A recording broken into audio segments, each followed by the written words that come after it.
प्रधानमंत्री को आलोचना फक्र से स्वीकार करना चाहिए, इसलिए कि आलोचना ही प्रजातंत्र है, आलोचना ही डेमोक्रेसी है, आलोचना ही आम जनता की आवाज है। जब राजा होगा तो राजा को इस सब बातों को सुनना पड़ेगा, जनता की आवाज को सुनना पड़ेगा। हमारे प्रधानमंत्री अभी तक तानाशाही कर रहे थे, लोकतंत्र की हत्या कर, जो चाहे वो कर दिए।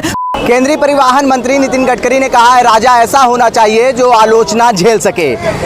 सीधा सा सवाल जनता से आज यही रहेगा, क्या प्रधानमंत्री नरेंद्र मोदी आलोचना से घबराते हैं? देखिए, प्रधानमंत्री जी अब इस चुनाव के बाद ये प्रधानमंत्री हुए हैं, अब तक तो राजा थे। आज चूंकि राजा आलोचना को झेल नहीं पाता, राजा ये कदाप नहीं चाहता कि मेरे फरमान के विपरीत समाज कोई अपना एक नया आचरण का शक्ल और स्वरूप समाज के पटल पर लावे।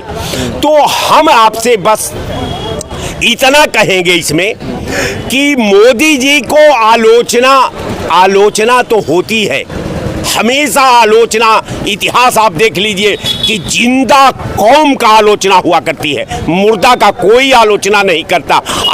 अगर नितिन गडकरी जी ने अगर ये बात कही है तो मैं नितिन जी गडकरी को बार बार बधाई देता हूं कि उन्होंने संविधान में जो जनमानस की जो पीड़ा की वेदना को उसने हिंदुस्तान के पटल पर ला करके वर्तमान प्रधानमंत्री को नसीहत दे दिया है कि प्रधानमंत्री को आलोचना फक्र से स्वीकार करना चाहिए, इसलिए कि आलोचना ही प्रजातंत्र है, आलोचना ही डेमोक्रेसी है, आलोचना ही आम जनता की आवाज है।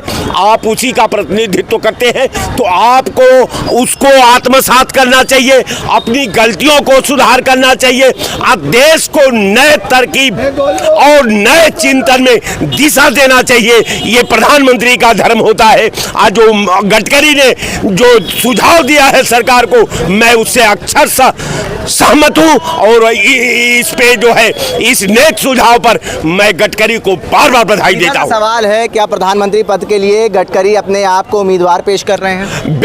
कर नहीं रहे। प्रधानमंत्री के कैडर के जितने मानक निर्धारण है उसको गडकरी जी पूरा कर रहे हैं।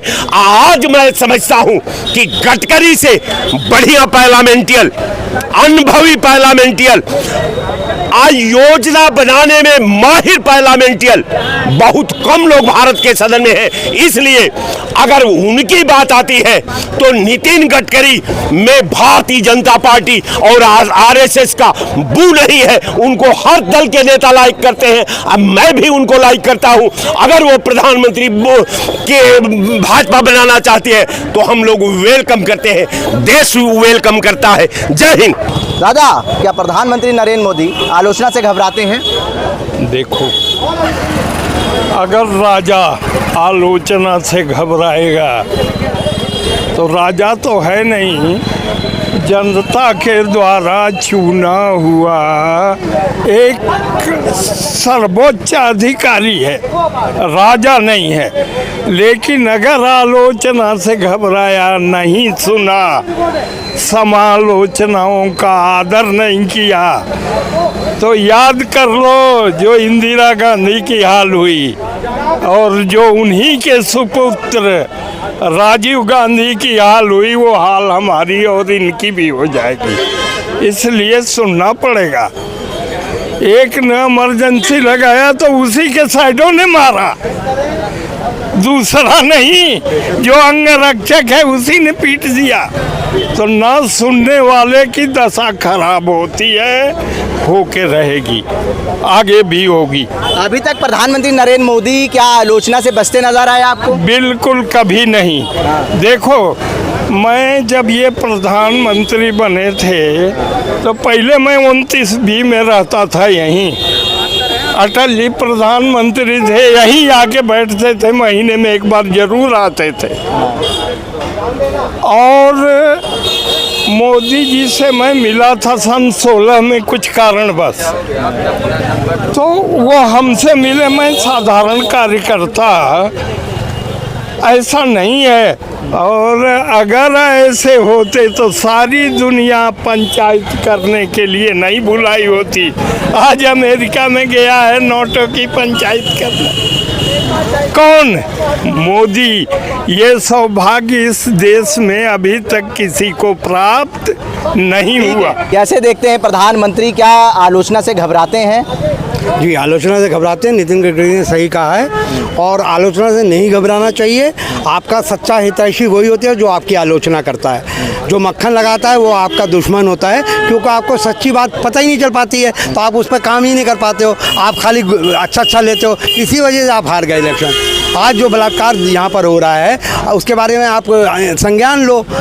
बताइए, इनके जो है 8 साल में 3,30,000 बलात्कार हुए हैं और 43 साल में NCBR का डाटा है 4,40,000 रेप हुए थे। रोज 86 रेप हो रहे हैं। तो अब क्या है, बीजेपी खत्म हो रहा है। जब खत्म होने लगता है तो लोग फड़फड़ाते हैं। अब बीजेपी को दवा की नहीं दुआ की ज़रूरत है। महंगाई बढ़ी हुई है। आप बताइए, GST मुर्दों से लिया जा रहा है, शवदान में 500 रुपये लिया जा रहा है। ये डोम का काम था, पारंपरिक काम था, उससे छीन के GST ले लिया जा रहा है। एक जो भिखारी है उसके कटोरे पैसा लेके खा रहे हैं GST के रूप में। बेरोजगारी 9.1 हो गई 8 महीने में, सबसे ज़्यादा। FDI इन्वेस्टमेंट आ नहीं रहा है 16 साल में, सबसे कम।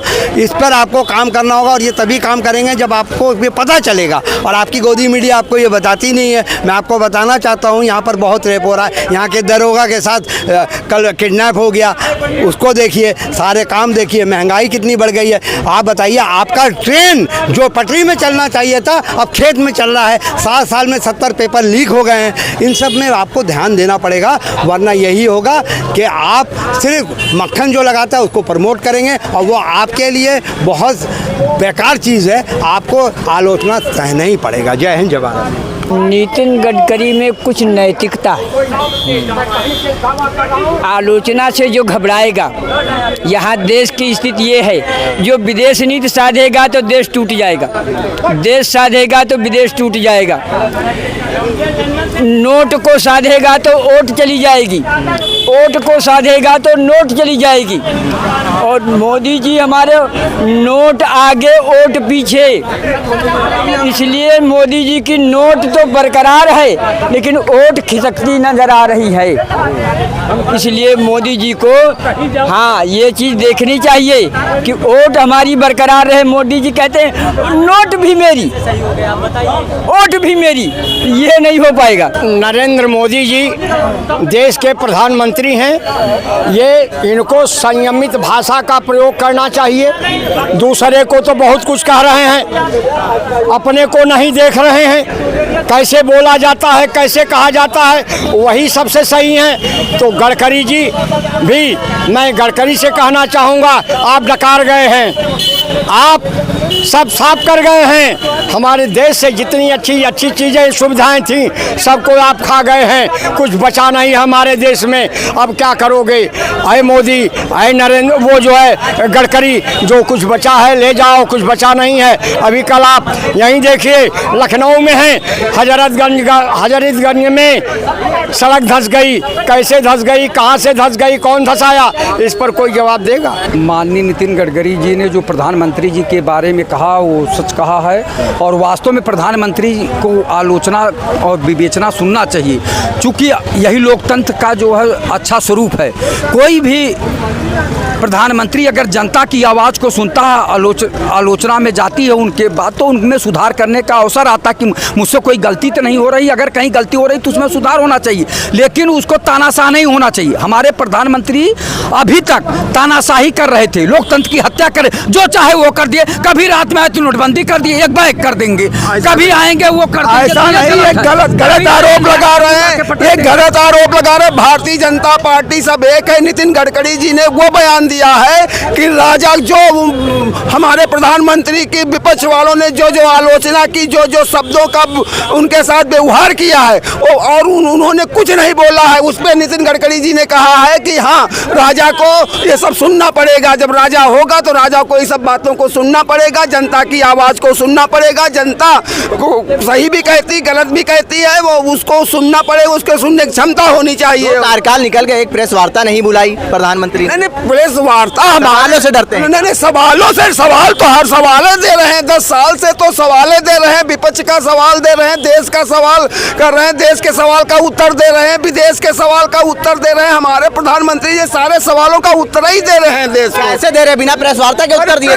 क्या भारतीय जनता पार्टी में कई करोड़ नेता हैं, कई करोड़ नेता हैं, जितनी देश की जनता है सब भारतीय जनता पार्टी के नेता है, और सब उसका जवाब दे रही है, और सब उसका जवाब बराबर सुन रहे हैं। सारे सवालों का जवाब दे रहे हैं। आलोचना से प्रधानमंत्री नरेंद्र मोदी नहीं डरते हैं। प्रधानमंत्री जी एक भी प्रेस वार्ता नहीं किए, आज बता रहे हैं, सच को सच उजागर नहीं होने देते, अनाप शनाप की बात करते हैं। ये लोग खाली कार्यकर्ता पाले हुए लोग हैं, केवल कहेंगे कि जो मैं कह दूं वही को। अरे एक दिन तो उन्होंने कहा मैं भी मोदी परिवार, मैं भी मोदी परिवार। एक दिन उन्होंने कहा कि कोई भी मोदी परिवार नहीं, सब लोग हटा दो, फिर हटा दिए। अब कोई नहीं कहता कि मैं भी मोदी परिवार, मैं भी मोदी परिवार। तो वही लोग हैं ये लोग कि चाहे वो झूठ कहे, दिन को रात कहे तो रात कहेंगे, और रात को दिन कहेंगे तो दिन कहेंगे। ये लोग हैं, अपना कोई विचार नहीं, अपना कोई सोच नहीं है। तो ये लोग ऐसे लोग हैं, प्रधानमंत्री तो जवाब देना ही चाहिए। ऐसा कुछ नहीं, ये लोग सिर्फ अनर्गल प्रलाप कर रहे हैं, अनर्गल उस पर दोषारोपण कर रहे हैं। प्रधानमंत्री जी ने कहा पूरे देश की जनता मोदी है, पूरे जो देश की जनता वोट देती है, देश की जनता ही मोदी है, वो देश की जनता ही सांसद चुनती है, ना कि कोई सांसद अलग से कहीं से आता है। इसलिए कुछ नहीं, उन्होंने जो कहा सही कहा, वो देश के साथ है, देश के उस विभाजन में नहीं है। जो इन लोगों ने विभाजनकारी नीति अपना रखी थी, जो देश को ला करके 60 साल में यहाँ खड़ा कर दिया, आज उसको सुधारने का मौका मोदी जी को मिला, भारतीय जनता पार्टी की सरकार को मिला। भारतीय जनता पार्टी सरकार देश हित में, जनहित में सारे कार्य कर रही है, और उसी का लाभ आप देख लीजिएगा 2045 तक का, 50 तक का कोई हटाने वाला नहीं भारतीय जनता पार्टी कर रहा है। ठीक है, सीधी से ये जनहित में कार्य कर रही है। तो 14 में 73 विधायक सांसद यहाँ से आए, 19 में 63 कैसे रह गए, और फिर जनहित में काम करती रही, फिर 63 के 32 कैसे रह गए यूपी में।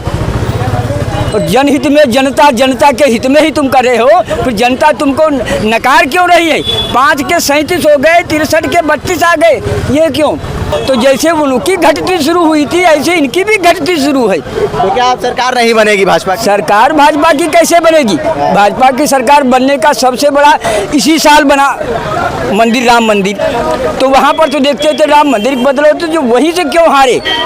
हम वहाँ के बारे में पूरे 10 साल अयोध्या रहे तो पूरी तरह अवगत हूँ कि क्यों हारे। अपनी नीतियों से हारे, और अपनी नीतियों से गिरते जा रहे हैं भाजपा के लोग। लखनऊ की जनता से हम ये जानने आए थे कि नितिन गडकरी ने जिस तरीके से कहा है कि राजा को आलोचना झेलना चाहिए, और क्या प्रधानमंत्री नरेंद्र मोदी आलोचना से बचते हैं या आलोचना से उनको बचना चाहिए। तमाम लोगों से बात करी और जो चीज़ें थी वो निकल के सामने आई।